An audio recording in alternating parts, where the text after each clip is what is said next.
গতকালকে ভারতের একটি প্রভাবশালী পত্রিকা নিউজ করেছে বাংলাদেশ ব্যাংক থেকে রিজার্ভ চুরির সাথে ইন্ডিয়ান হ্যাকাররা জড়িত। আর বাংলাদেশ ব্যাংকের ঠুটো জগন্নাথ মাননীয় গভর্নর আজকে নির্দেশ দিলেন, ওই প্রেস বিজ্ঞপ্তি দিলেন যে না, বাংলাদেশ ব্যাংক থেকে রিজার্ভ চুরির সাথে এরকম কোনো তথ্য আমাদের জানা নেই। তো এই হচ্ছে বাংলাদেশের প্রত্যেকটা প্রতিষ্ঠান বন্ধুগণ, প্রত্যেকটা ব্যাংককে ধ্বংস করে দেওয়া হয়েছে। প্রত্যেকটা ব্যাংককে আজকে তলানিতে মানে কি বলে তলাবিহীন ঝুড়িতে পরিণত করা হয়েছে।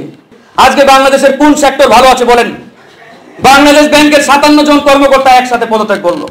এটা নিয়ে অনেকে অনেক কথা বলে, ভিতরের রহস্য তো আমরা কিছুটা হলেও জানতে পারি। তার একদিন পরে বাংলাদেশ ব্যাংক থেকে নির্দেশ জারি করা হলো, কোন সাংবাদিক বাংলাদেশ ব্যাংকে প্রবেশ করতে পারবে না তথ্য সংগ্রহে। ঘটনা এখানেই শুধু নয়, আজকে কোন সেক্টরের দিকে তাকাবেন? রাজনীতি ধ্বংস করা হয়েছে, আমাদের অর্থনীতি ধ্বংস করা হয়েছে, আমাদের প্রত্যেকটা সাংবিধানিক প্রতিষ্ঠানকে ধ্বংস করা হয়েছে।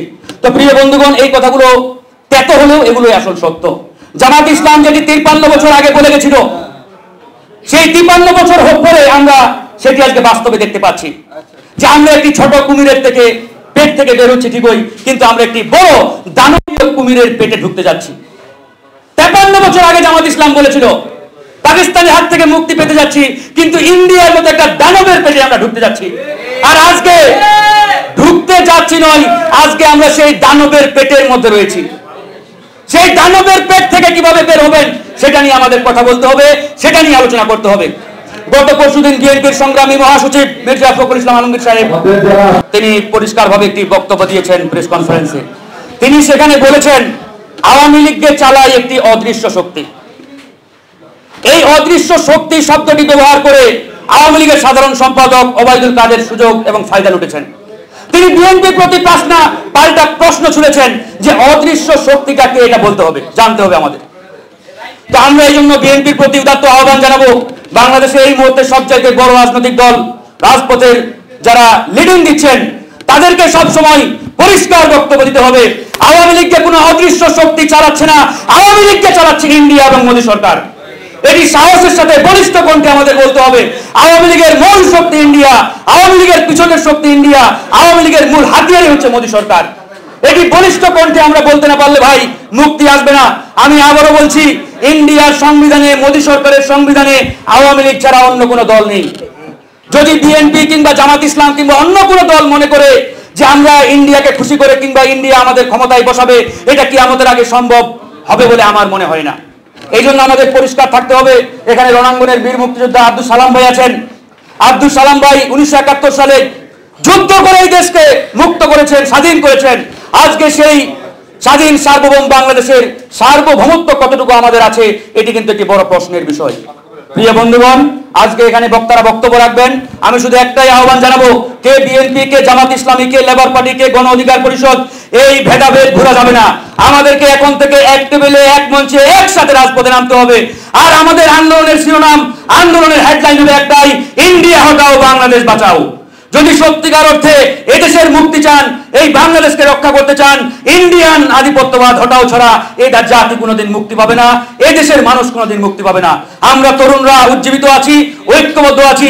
ইন্ডিয়ান আধিপত্যবাদ হটাতে আমাদেরকে যদি ওই শহীদ আজহার ফাহাদের মতো জীবন দিতে হয়, ইনশাআল্লাহ আমরা জীবন দিতেও প্রস্তুত রয়েছি। তাই সকলকে আহ্বান জানাবো, আলোচনার এই টেবিলের পাশাপাশি রাজপথেও যাতে আমরা ঐক্যবদ্ধভাবে এই ইন্ডিয়ান শক্তির বিরুদ্ধে লড়াই করি, সেজন্য সকলকে সোচ্চার হতে হবে। যে বর্তমান যে স্বৈরাচার ফ্যাসিস্ট আওয়ামী সরকার, এই সরকারের পতনের লক্ষ্যে আমরা যে চলমান স্বৈরাচার বিরোধী আন্দোলনে রত রয়েছি, এই আন্দোলন দীর্ঘ 15টি বছরে আমরা সঠিক জায়গায় হিট করতে পারি নাই, আঘাত করতে পারি নাই, এটা আমাদের স্বীকার করতে হবে প্রথমে। তো সেই সঠিক জায়গাটি কোথায় কি সেটি আমাদের জানতে হবে বন্ধুগণ।